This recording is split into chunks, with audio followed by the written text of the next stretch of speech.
Composition of blood. The blood consists of plasma and cellular elements. So plasma is the liquid portion of the blood, slightly yellow in color. It contains about 50 to 60% of the total blood. So plasma mainly consists of water, that is 90 to 92%, proteins 7 to 8%, inorganic salts 1%, they are sodium chloride and sodium bicarbonate. Other substances are in a trace amounts. They are glucose, amino acids, fibrinogen, hormones, urea, etc.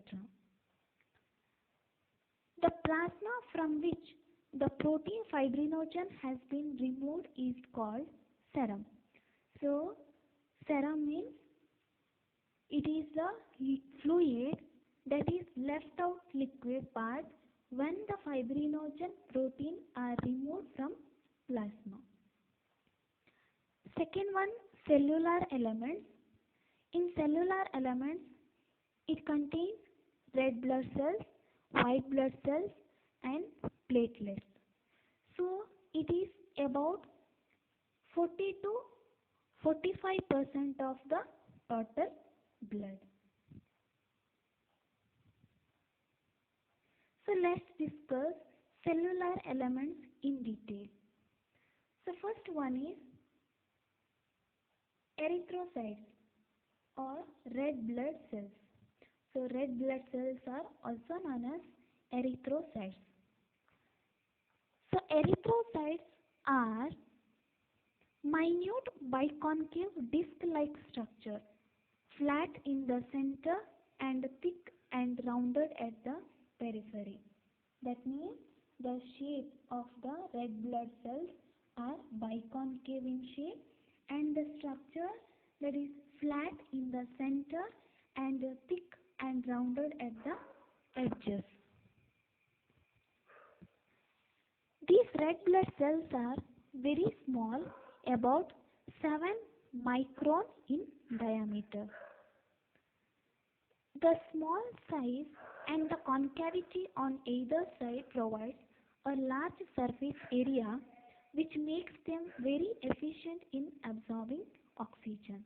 That means depends on the size of the red blood cell and the surface, it provides a large surface area to absorb the oxygen. The small size of red blood cells move easily through very fine capillaries in the body. So because the size is very small, so easily through the capillaries the red blood cells can move. So this is about red blood cells. Next is about hemoglobin. So you know that hemoglobin is a respiratory pigment which is present in the red blood cells. So the hemoglobin is formed of an iron containing part and protein containing part. So in hemoglobin there are two parts. Iron containing part is known as hemin and protein containing part is known as globin. It has ability to combine readily with the oxygen to form oxyhemoglobin.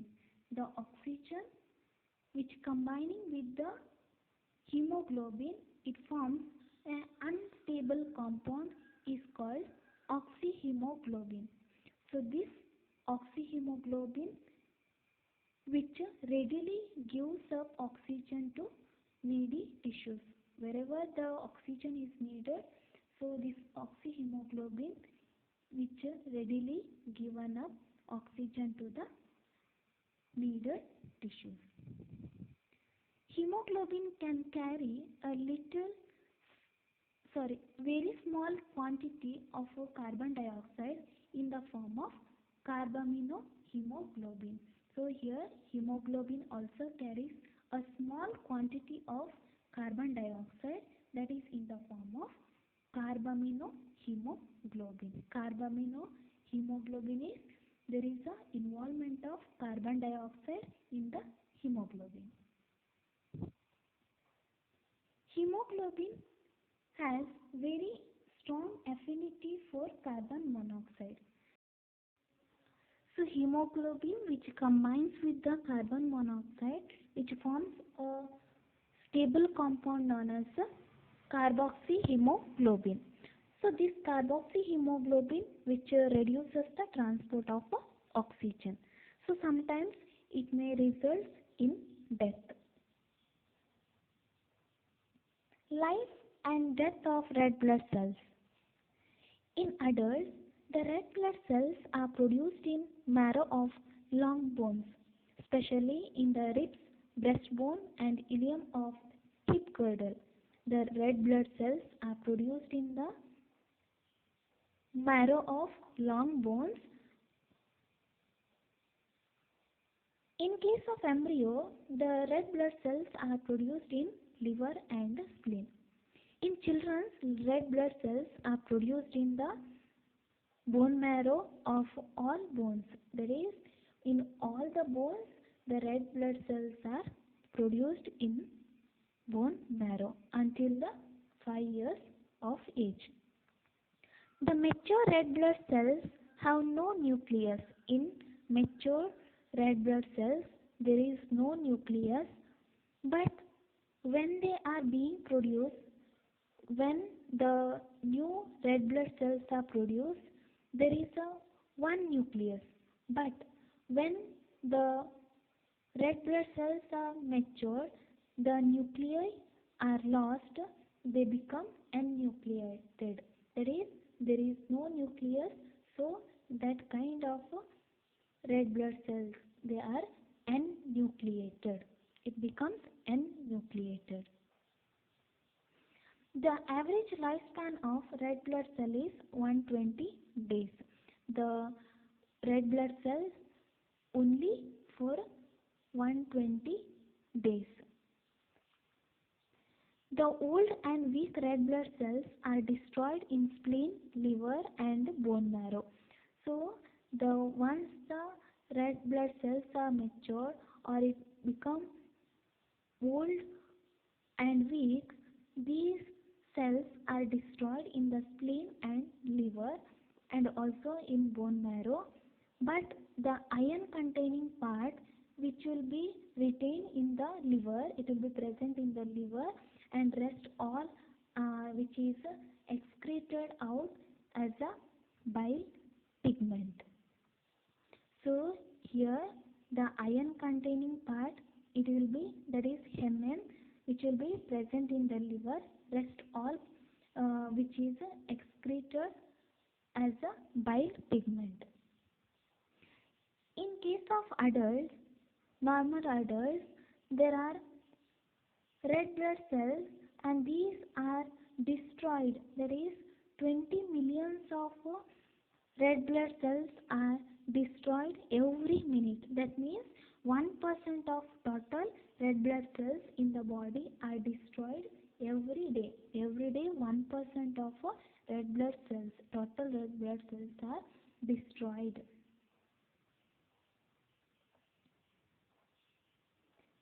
Second cellular element is white blood cells. So white blood cells are white in color and there is a nucleus and there is no red color pigment.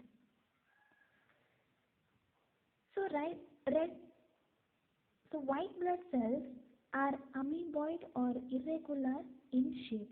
The shape of the white blood cells are amoeboid or irregular in shape. So these white blood cells are squeezed through the walls of the capillaries into the tissue. This process is known as diapedesis. So diapedesis is a process, that is the white blood cells squeeze through the walls of the capillaries into the tissues. It moves into the tissues. This process is known as diaperesis.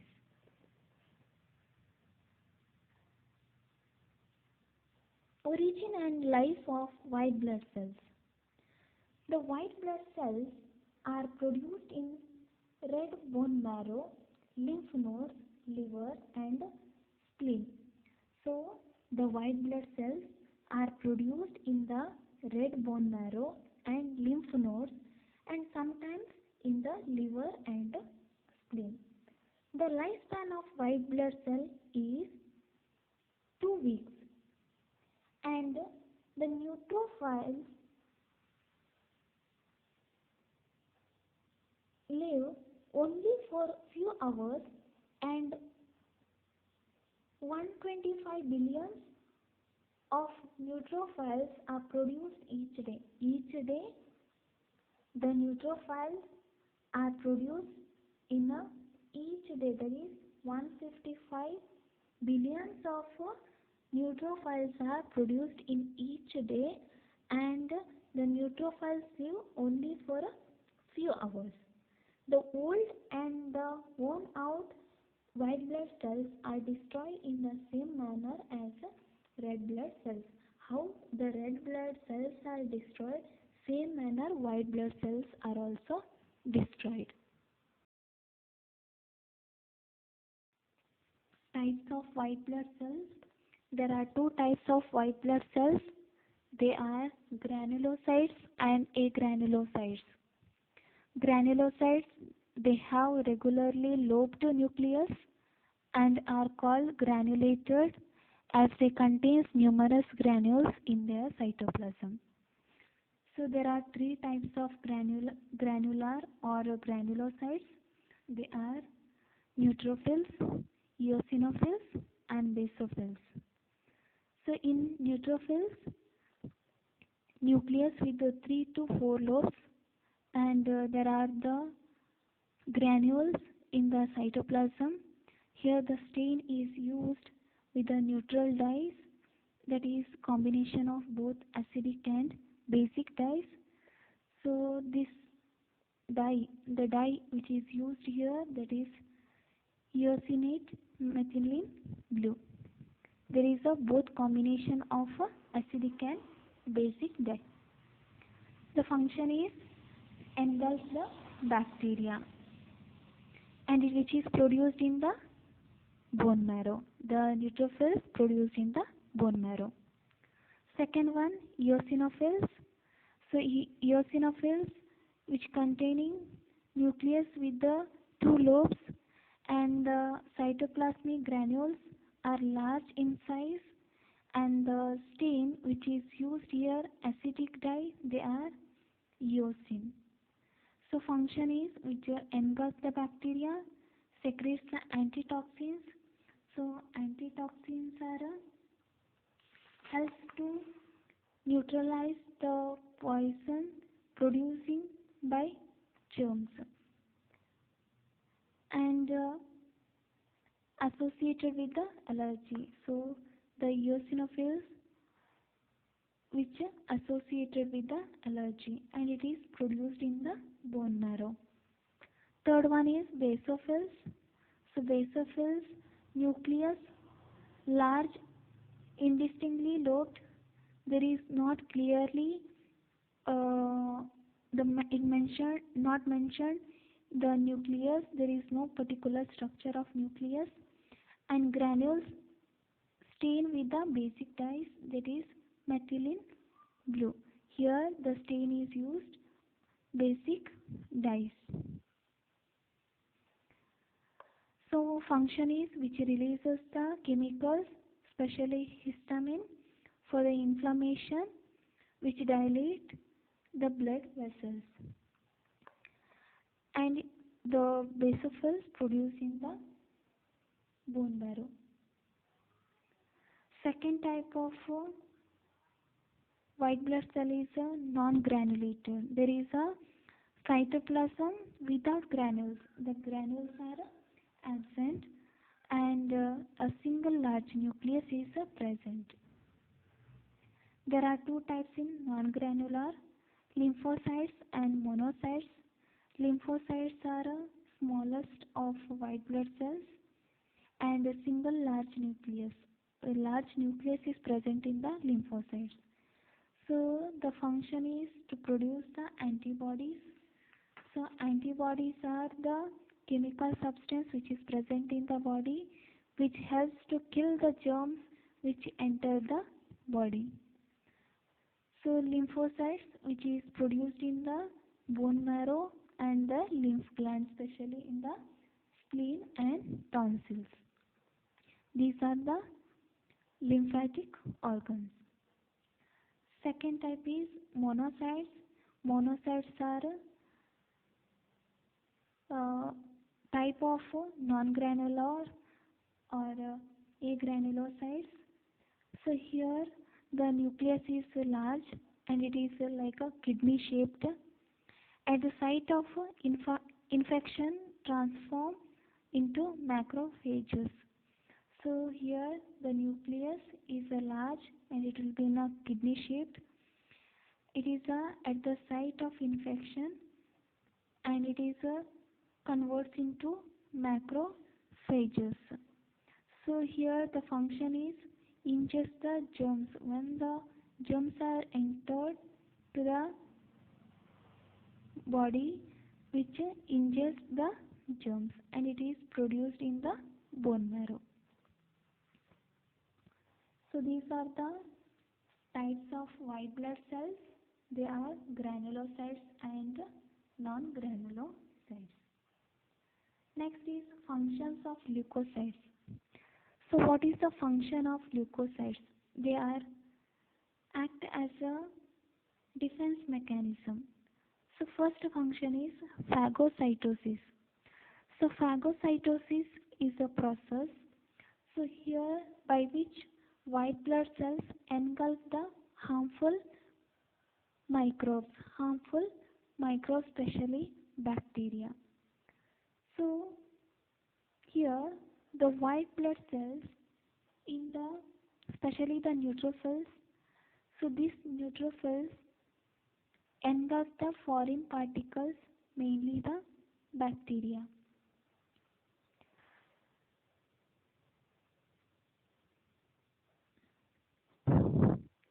An abnormal increases in white blood cell count up to 50,000 or more per cubic millimeter indicates some infection in the body. If the count of white blood cell is about 50,000 or more per cubic millimeter, which indicates that the person's body there is a infection. Second one, inflammation. So inflammation occurs. It occurs when the person gets the injury to the tissues or to the body parts or to the organs. There is a entry of germs. So the injured region or to the tissues, there are some changes. It may be the region is completely turned to red color, or there will be swellings or pain, or some temperature will be, body temperature will be there. So here the leukocyte is a white blood cells. So these white blood cells, especially monocytes and neutrophils. Monocyte and neutrophils are the type of a white blood cell, so which moves through the walls of the blood vessels by the process of diaperesis. So this process will help to fight against the diseases. So this also destroys the damaged cells by phagocytosis process. So damaged cells will be present in the body. This also destroyed by phagocytosis process.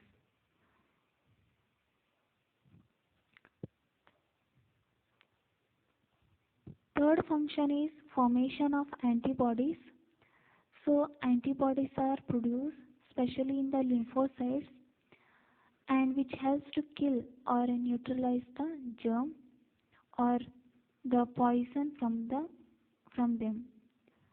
So by introducing the germ or germ substance, that is vaccines, during vaccination stimulates the formation of particular antibodies. So when we introduce the vaccines which stimulates the formation of particular antibodies which at the later period which destroys the particular disease causing germs if they enter into the body. Now when the vaccines are introduced, so after a later period the destroy the particular disease causing germ, because already we introduced the vaccine, so this vaccine will help to kill the particular germ if they entered into the body. So these are the three different functions of white blood cells.